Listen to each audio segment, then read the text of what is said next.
Assalamu alaikum and welcome to the sports world. Am I excited about the show we have with us today? Today is all about a young man who hails from the East End of London. He's 6'3", 216 pounds, 4-0. For those that don't know him, you're about to find out and learn about his journey. The Tiger from the British Isles and representing our very own Bangladeshi people here in the UK and all over the world. Like I said, hailing from the East End of London, representing Bangladesh, let me introduce to you the big man himself, Mr. SHAH Kamali. Assalamu alaikum, Shah. How are you, sir? Wa alaikum salam. How's that intro? Very good intro, very good intro. I'm going to go for that. What's his name? Buffer or something? Bruce Buffer. That's it. I'm going after that. But yeah, listen, absolute pleasure to have you on the show. I've been hearing about you in the grapevines for the last year or so, and I kind of follow you on the socials.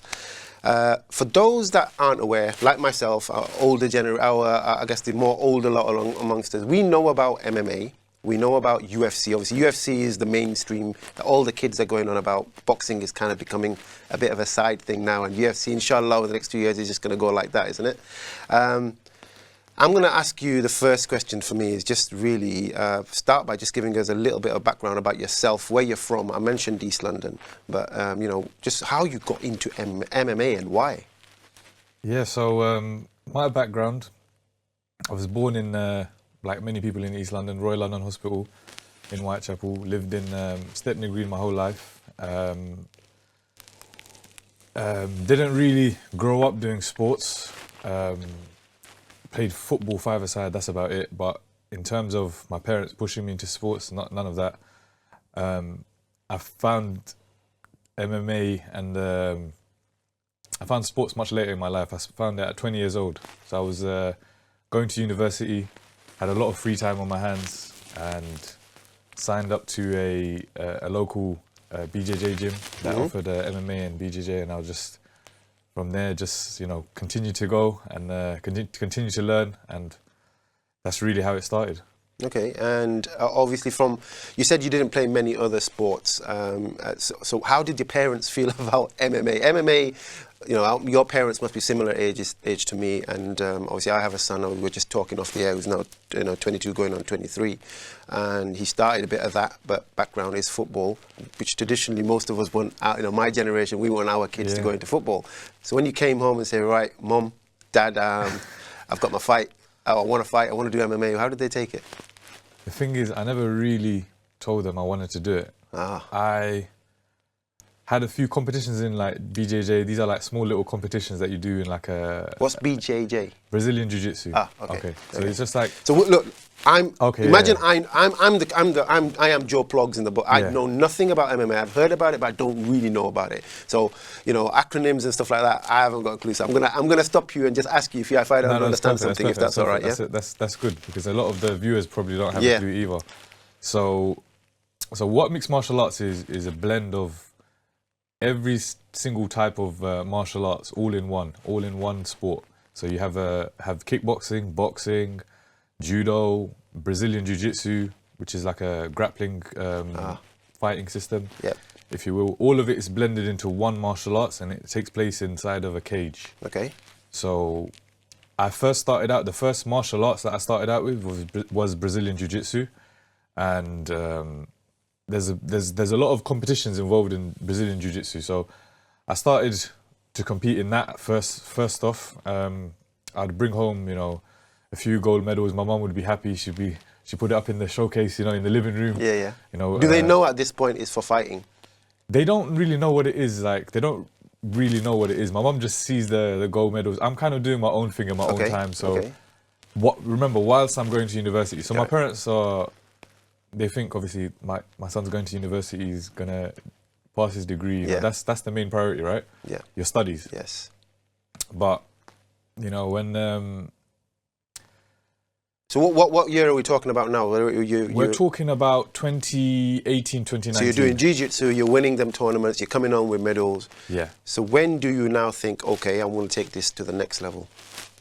I never really think to myself, I want to take it to the next level. I just kept on training. My curiosity was just through the roof. I really wanted to figure out how to get better. That was my main thing. I never really thought to myself, I'm going to be a professional mixed martial arts fighter, I really just thought to myself, I enjoy this.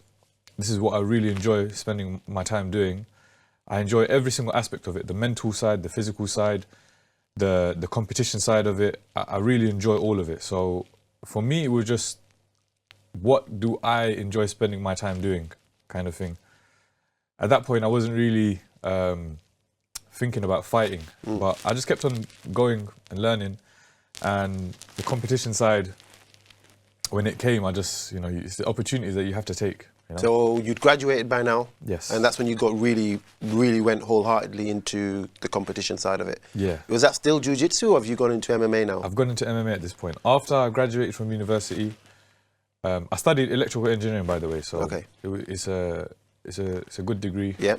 So you never pursued that career, you went straight down the fighting route? I was going to pursue that career, so I was applying for God knows how many jobs, making it through to some interview stages, making it through, but it never came to fruition for whatever reason.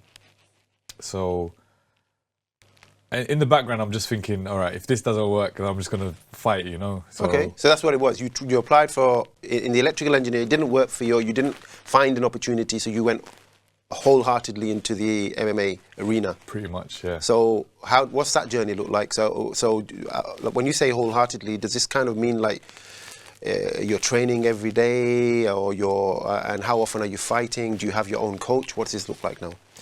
So the gym that I train at, I have my head coach there. And how does it look like? Training, you have to be dedicated.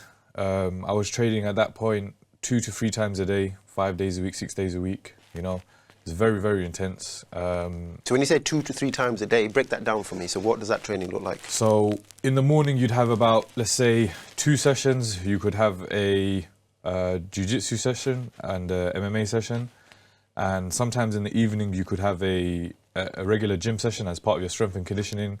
Or you could be doing something else, another striking session, something of the sorts. And it's really a full-on schedule. And then on top of that, you've got to watch what your intake is in terms of food and diet, right? Yeah. So is that set aside by your coach and trainers, or do you have to work on that yourself? A lot of it is your own responsibility, which is why I'm kind of drawn to the sport, because a lot of it is personal responsibility. Okay. Good. You have to take full accountability for your training, your outside of training, your mental. You can't make excuses. So lifestyle is key. Lifestyle is key. Yeah. Okay. All right. And in terms of, obviously, it's been a very short journey for you right now.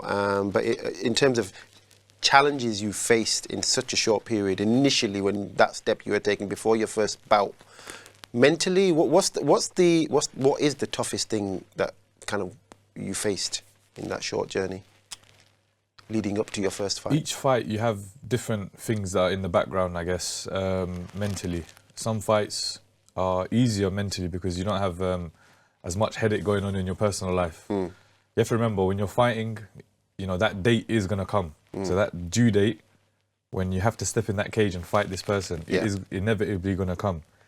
And, you could have so many personal things going on in your life. You could have, I don't know, injuries, your family could be ill, this, that, and the other, you have to juggle it.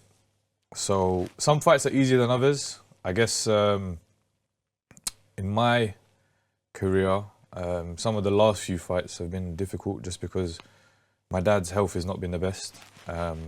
So I've been running up and down to hospital every day. And that takes a big toll out of you. Of course it does, yeah. Yeah, because you're just a house, your home doesn't feel like a home when one of your parents are ill. Yeah, of course not. Yeah, totally understand. So that's been probably one of the biggest personal struggles that I've faced. What about the game itself? We were talking off air about, I've been heavily involved in the football scene and more recently in the golf scene. And we talk about stereotypes, we talk about racism, we talk about how hard it is to get it. Where are you at in your journey with that, and what experiences have you had with that? Personally, I think that in fighting, it is one of the most fairest, especially in MMA, I would say. Maybe boxing is a bit more old school in a way. I can't speak for boxing as a sport, I can speak for MMA, and I personally think it is pure. It is closest to the purest meritocracy you can have. You know, your achievements should speak for themselves. There is no level of racism wherever you come from. It doesn't matter. I think it's if you look at the UFC, look at the backgrounds of some of the fighters. They don't care where you're from. If you're good at fighting, you will get your chance. There's not going to be any barriers holding you back. You know, at the end of the day, it's business. Yeah. And if you can fill bums in seats, then you're going to get picked. You know. Okay. So right now, where are you at? Are you a professional fighter right now? So you're a professional. You've now. I looked. Obviously, your stats are out there for everybody to see. You're 4-0, but it also says that you've had a 10-win streak. So why is that? And what does that mean versus the 4-0? What's happened there? So I had an amateur career before I turned pro. I had an amateur career. Right. So amateur career. The only difference is that you're not getting paid for these fights, and there's slightly different rule set. And there's slightly different round times. But many MMA fighters, before they go pro, they have a few amateur bouts. Okay. Just to see how you do in them. You know, when you go pro, it doesn't matter anymore. Your amateur record does not matter. So who decides whether you go pro or not? I decide. So you dictate that? I dictate. So you don't even necessarily have to go to amateur. You can go straight to pro. You could go straight to pro if you believe. But if you're deciding that, there's got to be an element of safety there as well. Surely there's got to be a governing body to decide whether you're pro or not. No. In MMA, it's pretty. It's a very new sport. It's a very new sport. There's no governing body. So I bodies. could become pro tomorrow. Yes, you could. And go into a cage and get my head battered in. Yes, I'm sure. We would train you up before that, but there's no governing bodies that decide whether you can fight pro or not. Of course, a promotion can decide if they want to have you on their show. Yeah. If you're just any random person and there's health risk associated, they're not going to want to take that risk on you. So anyone can go pro, but if you want to make it far in the sport, you should, and you want to, gain that experience, you will go down the amateur route. Yeah. Before you go pro. Okay, so there is a pathway, if you like. So okay, cool. That's made it clear. So straight away, I had a few people in mind. I was going to make them pro tomorrow and get them in a ring. You know who you are. Right. I guess the next question, moving on from that. So we talked about the 4 pro fights. So that first fight that you went into, tell us about the thought process and what you're thinking and who was there actually representing you. Because the other thing you touched on, and I'm quite keen to learn about this, and I follow boxing a lot, big boxing fan, and I know when you talk about the amateurs and when someone has a show on, they have to, like you said, bums on seats. You have to sell tickets, right? Yeah. Is that another stress for you guys added on top of, or do you have a team to do that? It depends. Me personally, I don't have a team to do it. I kind of just try and use my network as best as I can and sell tickets. But that is an extra pressure. That is an additional pressure. Because that's your livelihood, right? It is, yeah. You do have to sell tickets. Some promotions stress you more. Some promotions don't. It depends. But boxing is more traditional. You have to sell tickets. Let's break this down then. So you're now a pro fighter. You're MMA pro fighter, and you've taken the choice to make this your career. You have a fight. So your very first fight. Do you get a set bounty or a purse, should I say? Is that set? And then is there extra depending on the number of tickets? Do you get a percentage of the tickets as well? How does that work? Yes, so usually what would happen is you get a cut of the ticket sales. You get a standard set purse. So you will leave with the ring with something. It's not dependent on the attendance of that night. No. The way MMA promotions work, they never really dictate that. It depends on the promotion. You get a set show money and you get set win money. So if you show up, you get a certain amount of money. If you win, you get an extra bonus on top. And whatever cut of the tickets, that's yours. That's you. Yeah. And that's for you to negotiate with the promoters. Yes. Brilliant. Okay. And I guess that leading on to that, obviously, we touched on it. Although you're born and raised in East London, and maybe your parents are second generation British Bangladeshi like myself. So are you classed as second or third generation? I'm second, because my parents came as first. Yeah. Right. Okay. So in terms of yourself and representing Bangladesh, how close are you to the roots of Bangladesh? For those that are watching and those that, Bangladesh is not just here in the UK, but wider afield, America, Bangladesh, wherever they are in the world. And obviously for when they see a shining light in the sport and a role model like yourself, what inspires you to represent Bangladesh? That's a great question. I think, especially as a second generation British Bangladeshi, there's a lot of third generation. Yes. There's a lot of third generation that are coming up, and for a lot of the third generation, they don't really have any contact with their roots back home. So for me, my personal thing was, I feel connected to my homeland. I've only ever been twice, but I feel connected to my homeland. Especially, we can take it for granted, the communities we have here in East London, where we bump into Bangladeshis every day. Mm-hmm. But, our grandfathers had to build this community from the ground up. Yes. And we have an obligation upon ourselves to continue to make sure that our community is strong.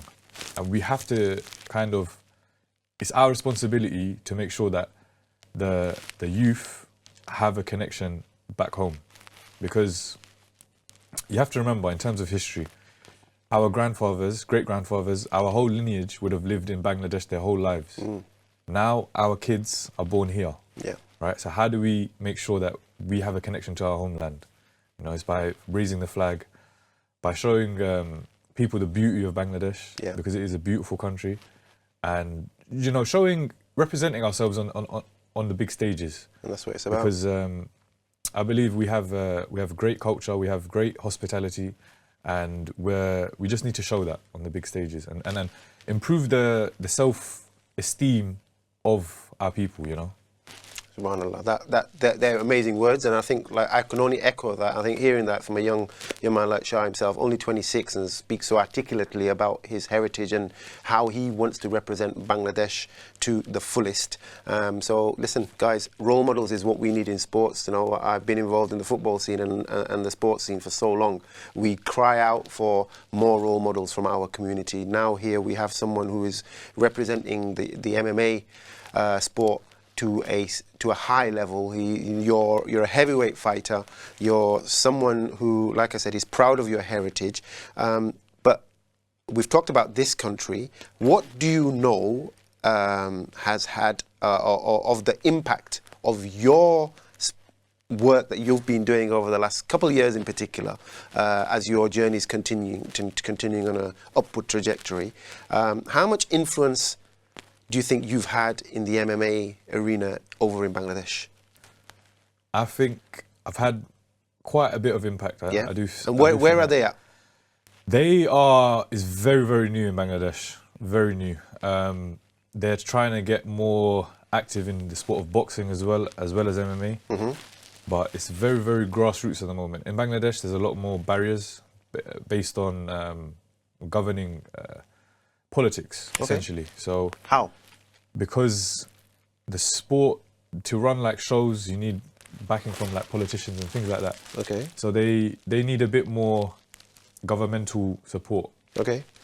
To boost the sport. So where are they at with the grassroots level of MMA right now? And how much do you have any involvement in that, or do you have a say in that? I don't have any involvement yet. Is that something that you're working towards? I'm working towards it. Okay. They have a few gyms, but they don't have any. The level of coaching, I feel like I can have an input in that and make sure that the stuff that they're being taught is a good program. Okay. All right. So I guess bring that back a step here and bring it back here to the UK and England in particular. You're obviously one of many Asian MMA fighters across the UK. How many young Bangladeshi MMA fighters do you think we have across the UK? Is it a very popular sport? It should be. I feel like it should be more popular, but the young kids are playing more football and more other sports. But we do have quite a few. I could name about 6 or 7 off the top of my head. A lot of them are from up north, from the Midlands and up north. In East London, there's very few. I would say there's probably 3 or 4.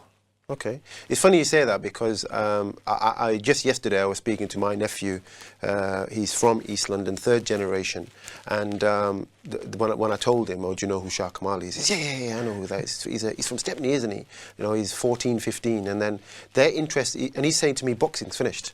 It's all about MMA. He says it's all about UFC. Is he going UFC? Is he going UFC? He was excited, and that's a shout out to Amadou, by the way, if you're watching. So, but yeah, look, he was buzzing the fact that I was meeting you. But you know, Misbah, our producer as well, he was just saying across the UK, Lou just touched on it as well, up north, MMA, UFC now seems to be the golden ticket. Seems to be what everybody. Away from box, before it was boxing, mainly within the Pakistani community. Then we had a bit of a flurry within the Bangladeshi. Still up north, fighting seems to be a little bit more popular. But what I am seeing here in London is a growth in interest, and across the UK, I guess, is an interest in UFC fighting. But more importantly, the different forms of mixed martial arts that we're talking about. Are you seeing it? And if not, what do you think can grow your sport? I think definitely. I think. You know, if you're looking at UFC stars who are Muslim, for example, Khabib Nurmagomedov, Islam Makhachev, all of these champions, I think young Muslim people are seeing they have positive role models in the sport. You know? Before the old era of MMA, it used to be have a negative stigma, meatheads. People don't even know that it's called MMA. They refer to it as cage fighting. Yeah. You know, like people just going in a cage and smashing each other up. I think there's a lot of organisations in the UK that had added to that negative stigma. Okay. But now it's more clean, it's more polished, it's more professional. The UFC's popularity has skyrocketed, and yeah, the locals and people. Young Muslim kids, they're more willing to go into MMA than into boxing. Okay, all right, as a sport.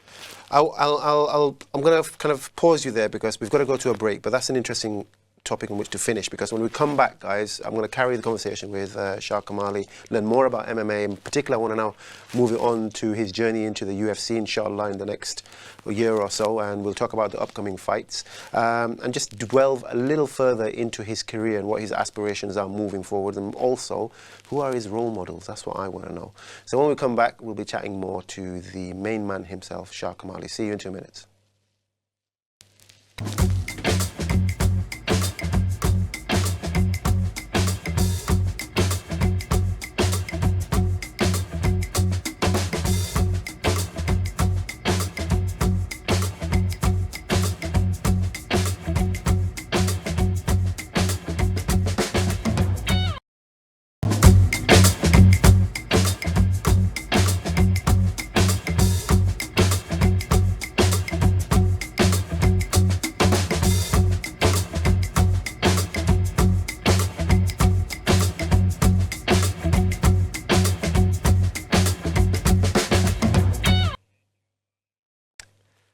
Assalamu alaikum and welcome back to Sports World for the second segment. We're still with SHAH Kamali, they're hopefully the next UFC champion representing Bangladesh here in the UK. So I'm going to continue with the conversation we finished on in the first segment. Just want to learn a bit more about his journey and just kind of homing in on his 4-0 currently. SHAH, I'm going to come to you and just ask in terms of, out of the 4, you've obviously, most of your fights I've just learnt now, they've not been in the UK, they've been in Amsterdam and across Europe. Tell us a bit more about the 4 professional fights that you've had and who's been the most difficult to date. So yeah, they've all been in Amsterdam. I usually fight in London. The most difficult opponent, if you see my record, all of them are first round finishes. Oh wow. So it's hard to say who's been the most difficult, but on paper, the last opponent that I had was the most difficult. He was undefeated, 4-0 as well before the fight. He's now obviously 4-1 because I beat him, alhamdulillah. But on paper, he was the toughest fight. He was... So just quickly before I'm stopping you, just to get people, give people an idea of how big this guy is. So what weight category are you fighting at? I'm fighting at heavyweight. There's no category above it. So what's the heaviest person you could potentially fight? The heaviest person, there is limits. Okay. In boxing, there's no limit. In MMA, the limit is 120 kilos. Okay, which is how many pounds? 265 pounds. Okay, so now you weigh what, 215 pounds? No. My weight right now is probably close to 240. 240? Yeah. Wow, you need to change that thing online. I don't know. Sometimes they put wrong information. So 240? Yeah. So that's 240 pounds. What's that in kg? About 110-ish. Okay, now let me give you an idea of how big 110 kg. I thought I was big. I'm, what, 90 kg? This man's absolutely gonna, mate. But anyway, that's to give you an idea. So when I say he's big, he's a big lad. So, okay, well done on that. Now, in terms of your role models in your short career, who was that guy that you aspired to be most like, and why? Of course, you have to give the Muslim champions their dues. So obviously Habib was a big one, not just for the way he's in terms of his career-wise, outside of the cage. Is the lifestyle, the work he's done promoting Islam outside of the cage is very phenomenal. It's essentially akin to the likes of Muhammad Ali. What Muhammad Ali done in his generation, Habib is. I'm not going to compare them, but it's akin to that. He's done a similar thing in MMA and UFC. Yeah, like you said, UFC before Habib, it was a meathead sport. It was known as cage fighting.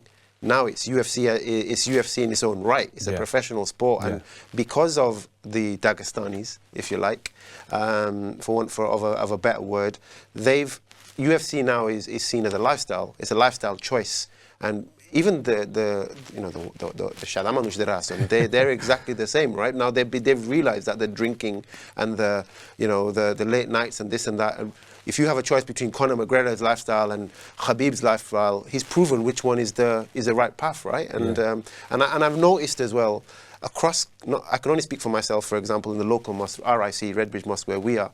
The youngsters, there's a lot of grappling going on during prayer times and salah.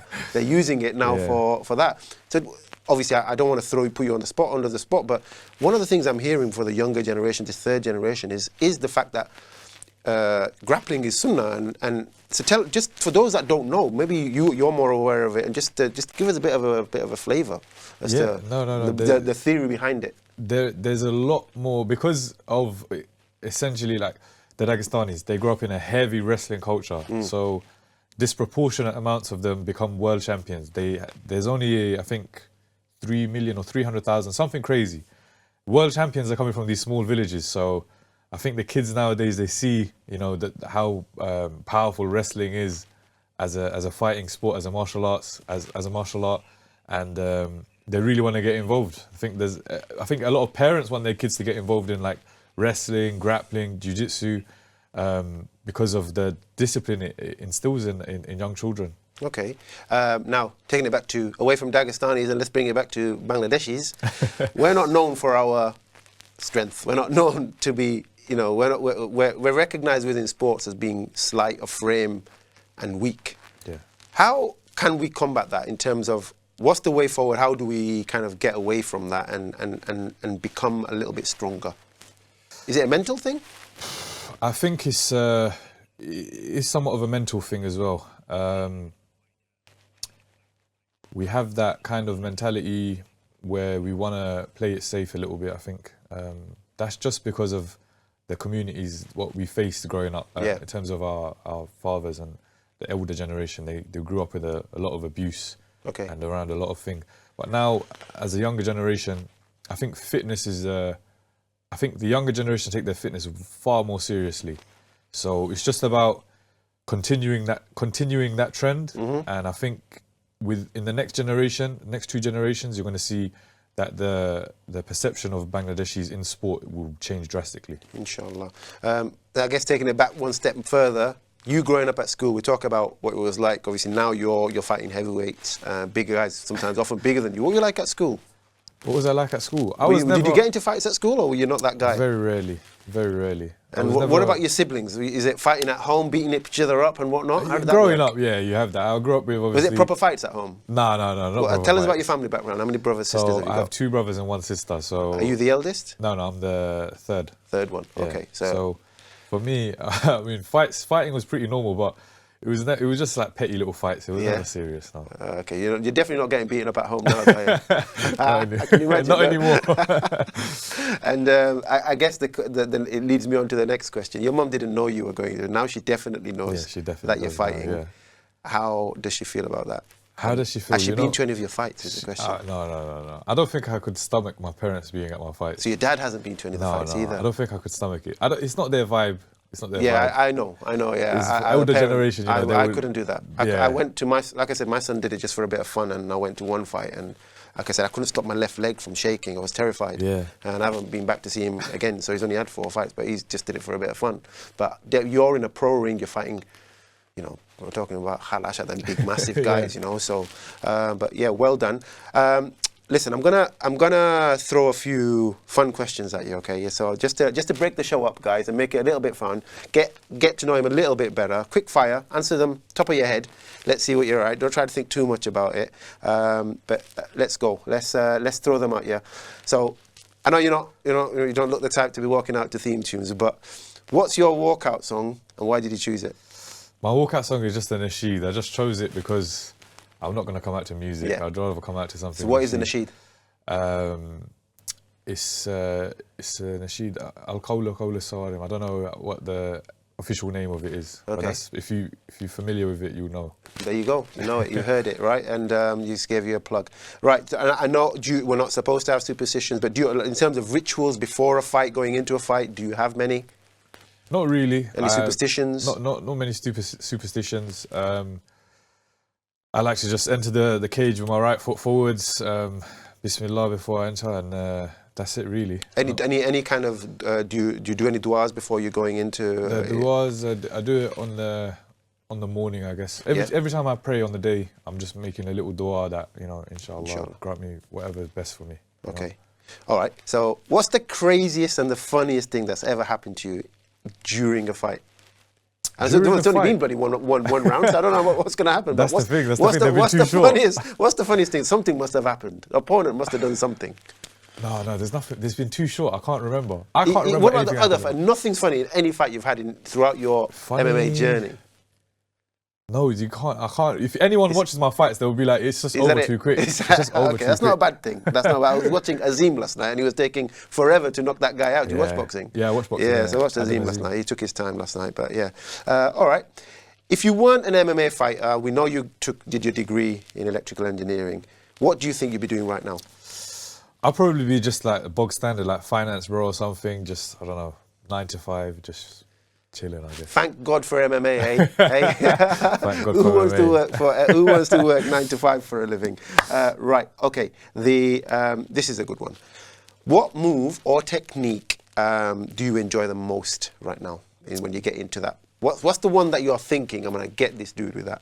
I don't ever think that I'm going to get this dude with any technique, but I always think if I hit anyone with my left hand, whatever punch it may be. Okay. I don't know. There's a special power in my left hand. So the last 2 fights. The last fight? What was the one? It was a left hook. Left hook. It was a left hook. Okay. Yeah. So I'm just confident in my left hand, I guess. All right. Good on you. All right. Here's a good one. This is if you could fight one of a fictional character from a movie or a comic book, who would it be and why? Fighting a fictional character? Yeah. Can have anyone. I know who you'd suit. I don't know. Probably Superman, I guess. Superman? Man, I'd put you in there with Hulk. Hulk? That would be a good fight. That's a good fight. That's a better fight. I'll go in with Hulk. I ain't joking. When I see some of your posters, I'm thinking Hulk. You'd be like the Bangladeshi Hulk. But yeah, all right. Cool. And all right, this is a good one. I love this one. When I've been trying to lose some weight, we've all been there. You're out there, and there's that one cheat meal. You guys go through some serious training, right? Leading up to a fight. How long is your camp? 10 weeks, I'd say. 8 to 10 weeks. So you're on a strict... Or is it, strict. I guess you guys are heavyweights. Heavyweights is less strict, but you're still on watching it. Yeah. All right, cool. What's your the first thing, you've knocked this guy out in 30 seconds, you're going home, on the way home, what's the first thing you're having? What's the first thing I'm having? What's your cheat meal? My cheat meal is probably, there's a restaurant in Bethnal Green, Adana Turkish. Adana Turkish on Bethnal Green Road, Turkish fusion. Yeah. I think that's my cheat meal, my go-to cheat meal. Nice. It's not really a cheat meal, it's quite healthy. I was going to say that's healthy, and I don't know if that's a cheat meal. All right, cool. So that's not really a cheat meal, but we'll take that. Yeah. Now he's just give you a shout out. Adana, you're going to bloody sponsor this, man. I'm sure you are, no doubt. So listen, if you had to watch your own fights afterwards, which I'm sure you do, how critical are you, and more importantly, do you enjoy watching them back? I do watch them back. I'm very critical of them. I'm always looking for little things that I've done wrong. I don't really give myself too much credit. Yeah, I'm just. Do I enjoy it watching it? I don't really enjoy watching it. Why not? I feel like it's especially if you're finishing it off in the round. That is true. I think because that's what ultimately you're training. Yeah, that's true. But when I'm looking at it, I'm thinking I could be so much better. I'm looking at like the future projection. So I'm not really looking at my old fights and thinking that's not the best version of myself. I know the best is yet to come. So when I'm watching it, I'm just thinking I'm gonna get so much better than that. This is only like the first year and a bit of my pro career. Yeah. So all of these performances, the best is yet to come. Okay, I've heard this so many times, by the way. Like I said, I'm a big boxing fan. Yeah. I watch them. I keep an eye on all our Muslim fighters across the UK. Like right now, it's Azim. They've got a young lad from Yusuf, from Bangladeshi, actually from Birmingham. He's really good. So I'm keeping an eye on these guys. And up until yesterday, for example, Azim, he's making himself look like an idiot right now because he's working on stuff away from the boxing ring, like on his articulation to the camera, and he's looking like an idiot. But surely he has to focus on what pays his bread and butter, and the fighting. And yesterday I thought he struggled. But leading to that, in terms of your own work rate, just tell us a little bit about kind of the things you're looking to work, and who are you looking to fight next, because these fights are easy. You don't continually want to. I know it's not your fault. You can only beat what's put in front of you. Who decides who you're fighting next, and who are you hoping to fight? Is there anyone that you think to your management team, I want this guy? That's going to put you on the map. Yeah, that's difficult. There's not a lot of heavyweights out there. Why? Just because bigger guys are less likely to get into fighting as a sport, I think. Just because I'm not really sure why. Maybe there's other sports that pay better. For example, if you're a big guy, you might want to go into basketball. It pays better. Fighting is a very, very hard sport. Very hard. I don't doubt it. Yeah. Very hard. Pays very little at the beginning. Yeah. And if you really want to make it, you have to kind of be comfortable with the bare minimum until you get to the big promotions. For example, UFC, PFL, Bellator, all of these other promotions. So also, in terms of right now, your promotion team or your management team, are you looking for a fight, or they're looking for a fight? They're looking for a fight, yeah. So it could be anywhere in the world? Anywhere in the world. Now, your next fight you mentioned could potentially be in the UAE? Yes. Okay. Yes. Now, tell us a little bit about how that works and what the number of fights on the evening. Obviously, we're Islam Bangla, so প্রচুর Bengali আছেন in UAE and America, all over the world. You're now going to go to fight in UAE, or you're going to go and fight in America, or where you're going to fight in Dubai, Manushason. So তারা দেখরা and they're watching. So when we get how now can we then grow this? And is it big in UAE is my next question. Why UAE? It's massive in the UAE. UAE, people don't know, as part of their school curriculum, they learn Brazilian Jiu-Jitsu now. So it's massive in the UAE. The growth has been like exponential over the last few years. But right now, my management are looking for a new promotion. I'm a free agent right now, so I could fight in Bahrain or UAE or, Dubai. They're just looking. So right now, nothing's concrete, but when it does get announced, inshallah, soon, I'll be sure to come back on the show, promote definitely. It, and you guys will be the first to know. Brilliant. Bioholdera Ason UAE America SHAH Kamali here. UFC is potentially on the horizon. Zotozon faron after family or by boin Baf ma that is era so nafna get support horba SHAH KAMALI and obviously get the word out as well. Amra zotahan fari amra UK tak yar program tak amra promote hormor that is give him as much support as we can give. After you also have a role to play in this. Lonan taki khoto zanzaiba. You is era so Bangali please when his fight gets announced, Zela Faron, please go out and support him. Amra, I guess, plea oligota, and I'm sure the same will apply from SHAH as well. All right. Yeah, so from our perspective, okay, myself and Misbah, who produces this show, we're avid sports fans, and we've had the support. We've had this kind of sport thing, TV show for many years. How can we support you as a UK community, whether a business, whether individuals? What are you looking for in terms of, I'm not saying it's a plea, but what would really help you? What would help is, of course, sponsorships help. Sponsorships that allow fighters and athletes to not worry about, day-to-day working and things like that. I'm going to stop you there. Now, sponsorship. For someone, a pro fighter, I hope you don't mind me asking this question, I'm throwing you on it, but what does sponsorship look like? What are they like? Is it a big sum, or does it matter how much? It depends what kind of brand you want to work with. It depends on what kind of budgets they have available. Essentially, what you are being paid for is for marketing purposes, or you're just sponsoring someone for the pure.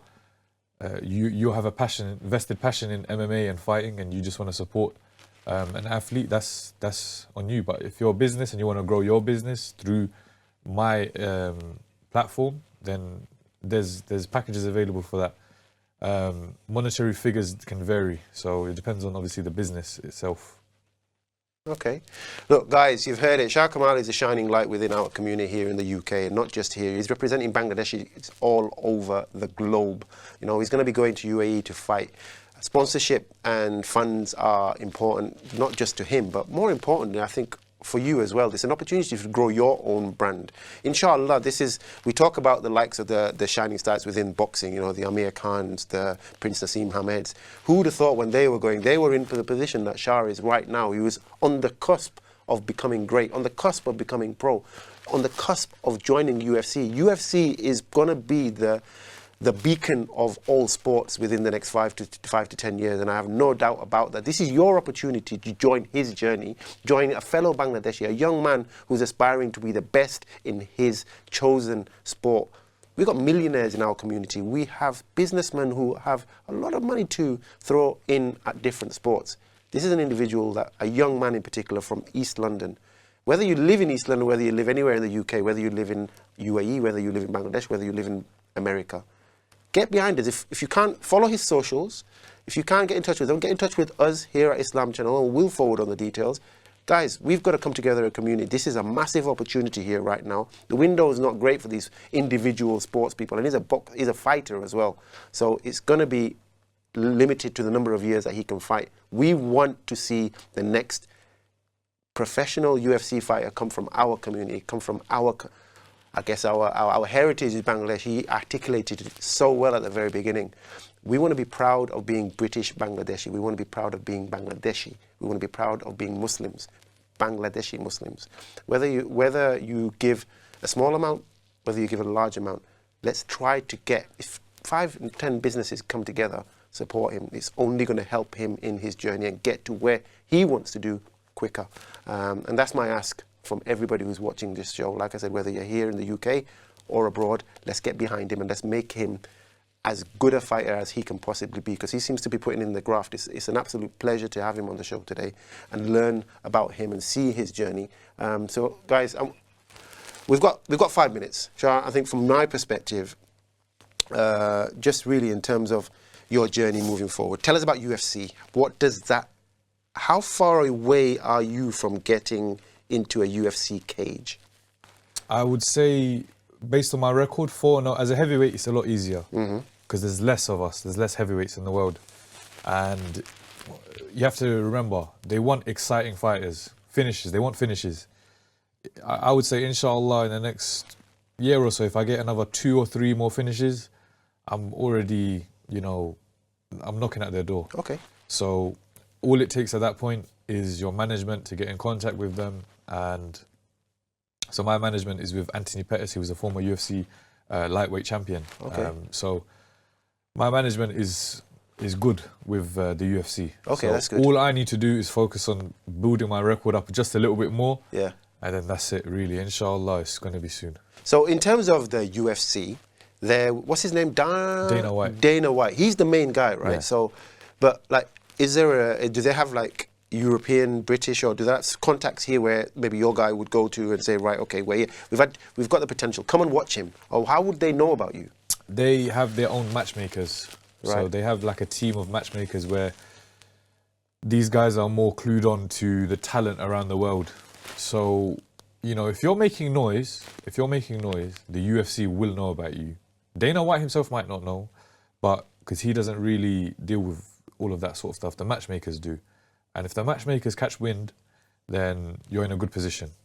Right. Because these guys, they're the guys that will scope out your record. They'll see who you're fighting, where you're fighting, what level of, like, how much experience you have, essentially. Okay, so in terms of the heavyweight scene right now within the UFC, a lot of people watching will probably know about this, but I don't. So I'm going to ask, forgive me if it's a simple question, okay, but who's the main guy at the moment? And in terms of where he's at versus where your journey is right now, is there, how like, could you go into a ring tomorrow and fight him, basically, is what I'm asking. So the main guy at the moment is John Jones, and for those familiar with MMA, John Jones has been champion for, he wasn't always a heavyweight, but he's been heavyweight champion for the last 2 years, or 3, I think. But he's been light heavyweight champion since he was 23 years old. Wow. So since 2011, I think. What? So he's been world champion since he was 23 years old. So oh my God. He's been... you got to wait for him to retire then, innit? Yeah, you got to wait for him to retire. so, me versus John Jones, it's not really it's not even a conversation. Okay, so what about, is there a British level for UFC? How does that work? I don't, because someone was telling me there's only one belt in each division. Is that right? Yes, there's only one belt, yeah. Oh, okay. Yeah. So the UFC is it's like nothing boxing. like boxing is so complicated. Okay. It's like boxing back in the day when they only had 8 weight divisions. And there was one champ. Okay. You know, so UFC, there isn't a British UFC champion. No. I mean, is there a number one in Britain? No. They don't rank it based on where you're from. Okay, because your ranking is like 1,000 and something, right? That's just Tapology rankings. Yeah, so that's what I watched. Tapology. Yeah, that's just a Tapology ranking. So in the UK, if you had to rank yourself, obviously you know the sport, you know where we're at. Where would you be at? Would you see would you basically, what I'm asking is, if there was a top 10 heavyweight clash next week, how would you fare with them? I would say probably top 10. I would say definitely in the UK. Is there one guy you would like to fight here in the UK? Not particularly.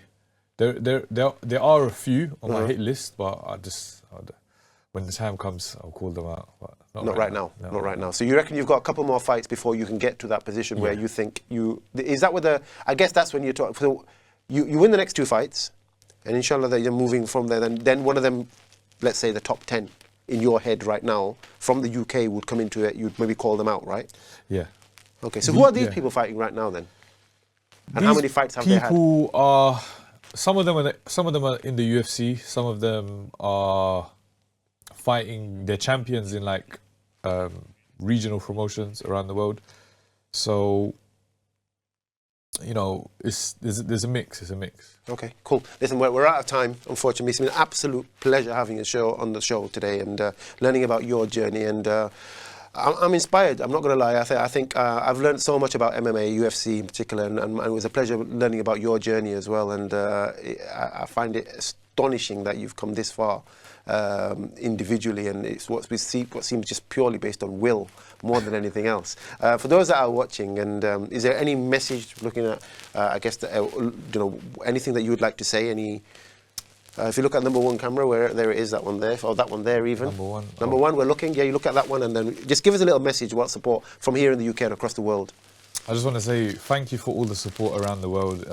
It's been immense seeing the support and the messages flooding in from every single corner of the world. I didn't even know Bangladeshis existed in some of these places. And thank you for the support from the bottom of my heart. And yeah, I want to keep on obviously representing Bangladesh to the world. And inshallah, very soon you'll see me in the UFC waving that flag. What more can I say? I think I'm going to leave it there. The last words are from our UFC or MMA fighter, inshallah, soon to be UFC fighter, SHAH KAMALI, heavyweight, hopefully one day heavyweight champion of the world, once the other guy retires, I guess. But guys, listen, I've absolutely loved the show today. The sport world is doing what we promised that we would do. We would bring these types of individuals onto the show and share their journeys and learn as much about them as possible. And it's been an absolute privilege today. And so I just want to say from me and everybody here at Islam TV Bangla, massive thank you, SHAH KAMALI, and we wish you every success over the coming year with your journey to becoming a UFC fighter. Jazakallah for coming on the show. For everybody that's watching, thank you for participating and get the word out. The next big thing. We all ask for role models. SHAH KAMALI, the UFC fighter, coming to you very soon, inshallah. You've been watching The Sports World. I've been Imran Ghazi. Until next time, Assalamu alaikum.